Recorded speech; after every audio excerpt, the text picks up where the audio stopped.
maubos man lahat ng mga milyones namin dahil sa Pasko, pantasma talaga yung mga regalo ni Santa Claus. So, atakihin muna natin ngayon dito yung mga coins natin dito sa mga alkansiya, tsaka yung isang tabungos natin ng mga coins dyan. Ipalabas natin para atakihin natin yung garage sale. Hindi pwede palampasin ang garage sale, kasi last garage sale of the year na ngayon. So, isasama ko sa nanay kasi first time niya nga ngayon. So, hindi pwede na wala akong pera na idadalhin doon. Mapapahiya tayo sa ating turista. Dapat ipakita natin na may mga pera tayo. So, binungkal ko lahat ng mga gold coins ko dito. $2 pa man yung mga gold noon, tsaka may $1 din yan. So, pinalokdo ko na kaya sila ng isang tabungos ng coins. Kasi sasama nga sila. Okay. Subutin na lang dumating man yung afam ko. So, kinuot ko siya ngayon. Kinuot ko yung bulsa niya. Ay, kayo mga mind nyo, mga dirty mind kayo. Buti na lang si daddy pag kinuot mo yung bulsa niya, hindi siya nagagalit. Oy, bibigyan ka pa ng maraming pera niyan. Pero 20 lang kinuha ko kasi marami naman tayong coins. So sinama ko na ngayon si nanay, nagpaiwan na lang si ate. Dumating naman si dad, galing na siya kay Lola. Maga pa siya doon. Ngayon si daddy na lagi ang nagapunta doon kay biyanan ko, no? Kay andyan ang nanay ko, di ba? Hati-hati na kami ngayon ng alaga ni daddy, yung kanyang mama na puti, akin naman yung mama ko na brown. So si ate maiwan dito kay maglaro man sila ni dad. Pagdating namin doon sa garage sale, tita, dami na nakalinyang mga kaadik doon. So, nandito tayo sa mga medyo mga sosyalera na mga bahay-bahay, no? So, pagpasok pa namin ngayon dito, sold na agad itong mga upuan. Tapos, itong mga baso-baso. Pero, hindi man tayo titingin dyan. So, nagtingin-tingin tayo mga sapatos. Sobra mga lalaki, mga tiil nila dito. Mga giant man yung mga tao dito, te. So, pagpasok pa lang namin, sigurado na agad kung ano ang pinunta ni Astrid, te. Nagpunta na siya agad dun sa Barbie Doll House. Wala na tayong magawa niyan. Buti lang kay binigyan mo kami ni daddy ng pera, te. Sabi ko, dad, ano dad? Ging video call ko si daddy. Ikaw mag-desisyon kung dagdagan na naman natin yung basura sa bahay. Sabi niya, dagdagan mo, marami tayong pira. Oh. Impas ang 20 ni daddy. Wala tayong magawa, ti, kasi matagal na talaga ito gusto ni Ashley. Mahal-mahal man yan, tita. Tingnan niyo bala sila, tita. Oh, bago pala natapos ang Pasko, ay impas na yung mga decorations nila. Andito na sa garage sale.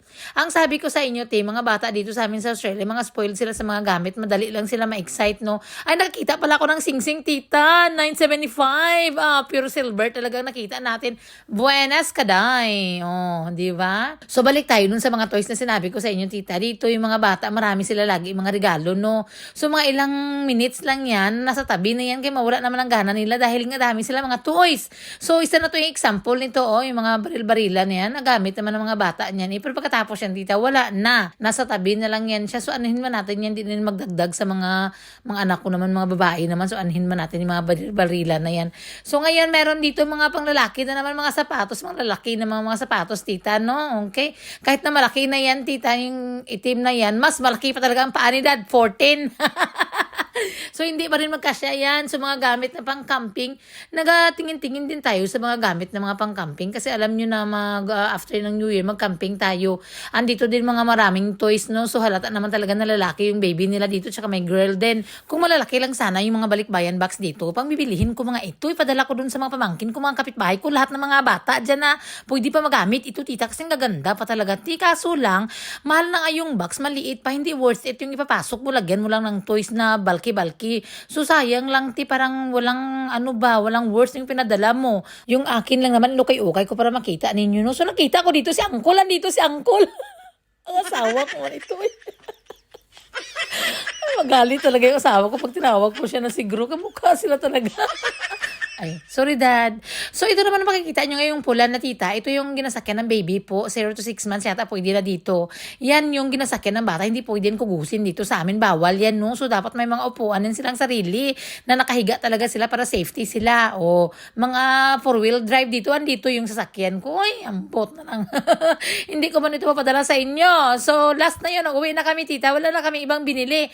Yan lang, yung toy lang ni Astrid, tita. Yung Barbie doll house niya na paborito. Tingnan mo bla kung gano'n siya ka-excited. Sabi niya kay Tito, Tito, follow me. Our car is here. Oh, bongga.